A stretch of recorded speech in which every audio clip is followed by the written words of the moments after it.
नमस्कार, मध्य न्यूज देखना शुरू कर चुके हैं आप और 14 फरवरी दिन मंगलवार की करते हैं तमाम बड़ी खबरों की शुरुआत। सर्वप्रथम आज की पहली बड़ी खबर के साथ मध्य प्रदेश के 3 बांधों के ढहने का खतरा लगातार बढ़ता जा रहा है, जिसको लेकर केंद्रीय जल आयोग ने तत्काल मरम्मत करवाने का निर्देश मध्य प्रदेश सरकार को जारी किया है। मध्य प्रदेश के धार जिले में स्थित कारम बांध के बीते साल टूटने के बाद अब केंद्रीय जल आयोग ने प्रदेश भर के बांधों की जाँच करवा ली है। इसमें प्रदेश में 3 ऐसे बांध पाए गए हैं जिनके ढहने का खतरा बन रहा है। इसमें नर्मदापुरम जिले में वर्ष 1981 में बना खोरीपुरा बांध, विदिशा जिले में वर्ष 1976 में बना सम्राट अशोक सागर बांध जिसे हलाली बांध के नाम से भी जाना जाता है, और सागर जिले में वर्ष 1992 में बना नया खेरा टैंक बांध भी शामिल है। आयोग की टीम ने इनका निरीक्षण किया है और इनकी स्थिति को लेकर चेतावनी दी है। इन तीनों बांधों को केंद्रीय जल आयोग ने जोखिम श्रेणी 1 में रखा है और जल संसाधन विभाग को डैम सेफ्टी एक्ट 2021 के तहत जारी गाइडलाइन के अनुसार बांधों की मरम्मत करने का निर्देश भी दिया है।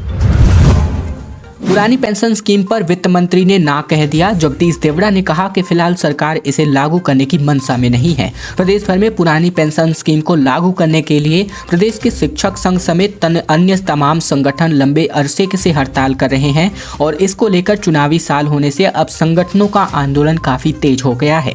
मध्य प्रदेश शिक्षक संघ के प्रदेश उपाध्यक्ष अखिलेश मेहता ने बताया कि पुरानी पेंशन स्कीम को लागू करने के लिए हम लंबे समय से आंदोलन कर रहे हैं। इसके अलावा वित्त मंत्री जगदीश देवड़ा ने पुरानी पेंशन स्कीम को सिरे से नकार दिया है।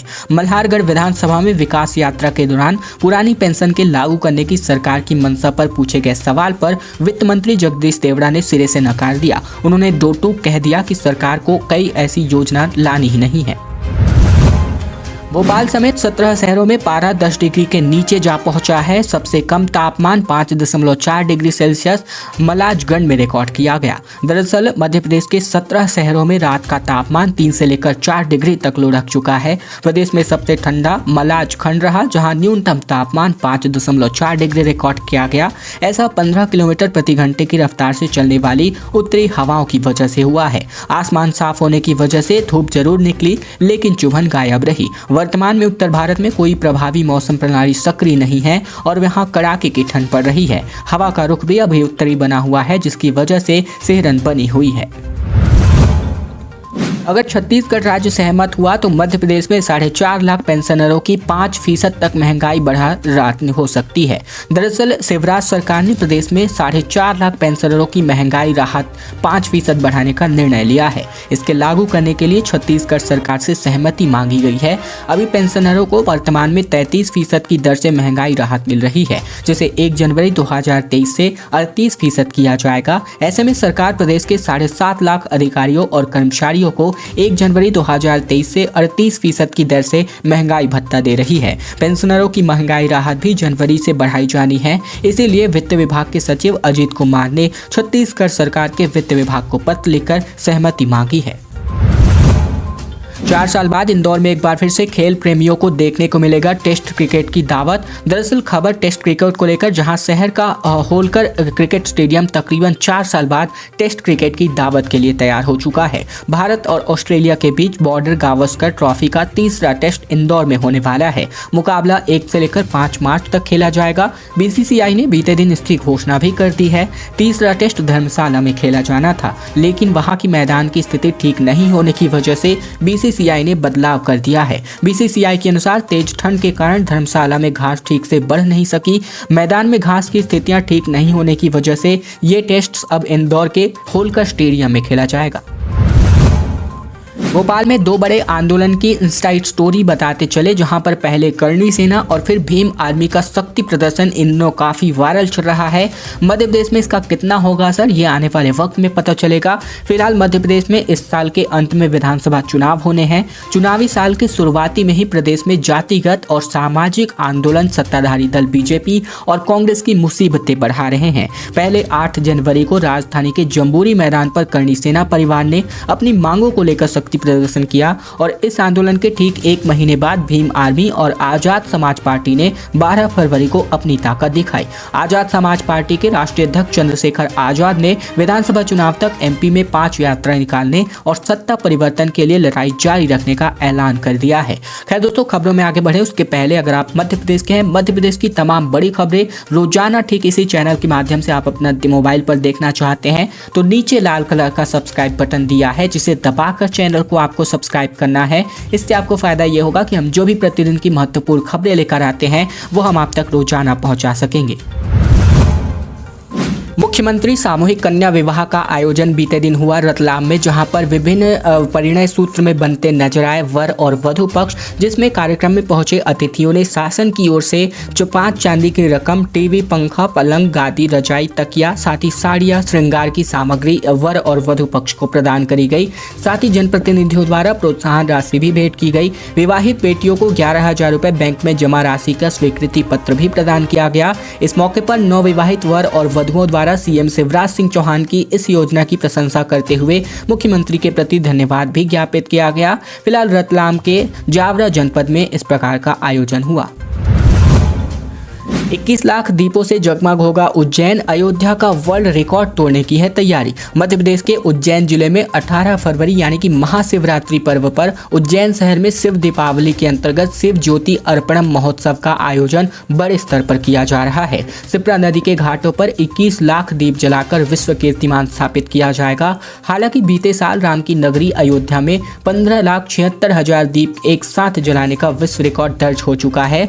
और बता दें कि ये कार्यक्रम भव्य स्तर पर जनभागीदारी से आयोजित किया जा रहा है। शहर का हर एक व्यक्ति इस कार्यक्रम में अपनी सहभागिता करे और कार्यक्रम से भावनात्मक रूप से जुड़े, ये भी निर्देशित किया गया है।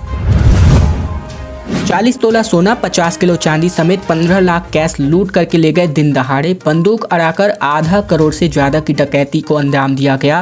तिजोरी में मात्र 11 रुपए छोड़ करके चले गए। मध्य प्रदेश में बदमाशों ने एक बार फिर से कानून व्यवस्था को चुनौती दे डाली है। बदमाशों ने बंदूक की नोक पर आधा करोड़ रुपए से ज्यादा की डकैती को अंजाम दिया है। घर में रखी तिजोरी से सारा सामान समेट लिया गया। तिजोरी में सिर्फ 11 रुपए छोड़ करके फरार हो गए। मामला राजगढ़ जिले के सारंगपुर का है। सीएम ने आई फॉर एक्सीलेंस अस्पताल का किया उद्घाटन। बोले, विकास यात्रा कर्मकांड नहीं, जनता की सेवा का महायज्ञ है। मुख्यमंत्री शिवराज सिंह चौहान 13 फरवरी को इंदौर पहुंचे। वे G20 समूह सदस्य देशों की प्राकृतिक खेती के बारे में संबोधित करने के बाद सेंटर ऑफ एक्सीलेंस ऑफ आई के लोकार्पण तथा सुपर स्पेशलिटी अस्पताल के बोन मेरो ट्रांसप्लांट सेंटर का लोकार्पण करने पहुंचे। मुख्यमंत्री शिवराज सिंह चौहान ने कहा कि अपनी कमाई से दूसरों की सेवा करने के लिए जो दान देता है वे अभिनंदनीय है। इंदौर मतलब पूरे मध्य भारत के लिए मेडिकल हब है। यहाँ जो व्यवस्थाएं होती हैं वो पूरे मध्य भारत के लिए होता है। मैंने भी यहाँ आकर आंखों की जांच करवाई है, परफेक्ट निकली है। मल्हारगढ़ में 5 मार्च को होगा सामूहिक निकाह का आयोजन, जिसमें 20 फरवरी तक आप अपना आवेदन कर सकते हैं प्रस्तुत। निकाह में 11,000 और गृहस्थी का सामान प्रशासन की ओर से मिलने वाला है। मंदसौर के मल्हारगढ़ में 5 मार्च को प्रशासन द्वारा सामूहिक निकाह का आयोजन किया जा रहा है। प्रशासन द्वारा निकाह करने वाले जोड़ों के लिए नकद राशि और गृहस्थी की सामग्री भेंट स्वरूप दी जाएगी। फिलहाल बता दें कि इस प्रकार के सामूहिक विवाह और निकाह का आयोजन पूरे विभिन्न प्रकार के जनपद पंचायतों में किया जा रहा है, विभिन्न प्रकार के जिलों में किया जा रहा है। और ऐसे में इसी के अंतर्गत मल्हारगढ़ जनपद पंचायत के CCO ने यहां पर इसके लिए नोटिस जारी किया है। और अब खबर, स्कूल अतिथि शिक्षकों ने ज्ञापन सौंपा। नीति बनाकर अन्य राज्यों की तर्ज पर भविष्य सुरक्षित करने की रखी मांग। भोपाल में प्रदर्शन की दी है चेतावनी। स्कूल अतिथि शिक्षकों ने बीते दिन मुख्यमंत्री के नाम कार्यालयीन अधीक्षक SS भूरिया को नीति बनाकर अन्य राज्यों की तर्ज पर भविष्य सुरक्षित कर पदस्थायित्व करने की मांग का ज्ञापन सौंपा गया। ज्ञापन के पूर्व अतिथि शिक्षक रैली के रूप में कलेक्ट्रेट कार्यालय पहुंचे। ज्ञापन में बताया गया कि प्रदेश के शासकीय स्कूलों में 14-15 वर्षों से अतिथि शिक्षक पूर्ण निष्ठा, लगन व ईमानदारी के साथ अध्यापन कार्य कराते आ रहे हैं, जिन्होंने लगातार शासन प्रशासन के समक्ष बेहतर से बेहतर उत्कृष्ट परीक्षा परिणाम देकर प्रदेश की शिक्षक व्यवस्था को उच्च स्तर तक पहुंचाने में महत्वपूर्ण योगदान दिया है। कलश यात्रा में 50,000 से ज्यादा श्रद्धालुओं के शामिल होने का है अनुमान। 12 समितियों को सौंपी व्यवस्थाओं की जिम्मेदारी। 25 फरवरी से 5 मार्च तक 10 दिनों का आयोजन होने वाला है भंडारे का। शहर के गंजी खाना हॉकी स्टेडियम में फिलहाल टीकमगढ़ से खबर, जहां पर हॉकी स्टेडियम में 25 फरवरी से 5 मार्च तक श्री राम कथा का भव्य आयोजन होगा। बागेश्वर धाम के महंत धीरेन्द्र कृष्ण शास्त्री महाराज यहां कथा सुनाने वाले हैं। इसके अलावा कथा की विस्तृत जानकारी के लिए आयोजन समिति ने प्रेस कॉन्फ्रेंस का आयोजन किया। कथा के आयोजक राजेंद्र तिवारी के मुताबिक श्री राम की कथा व्यवस्थाओं के लिए 12 समितियों का गठन किया गया है। 25 फरवरी को शहर के महेंद्र सागर तालाब स्थित प्रतापेश्वर मंदिर से कलश यात्रा निकाली जाएगी।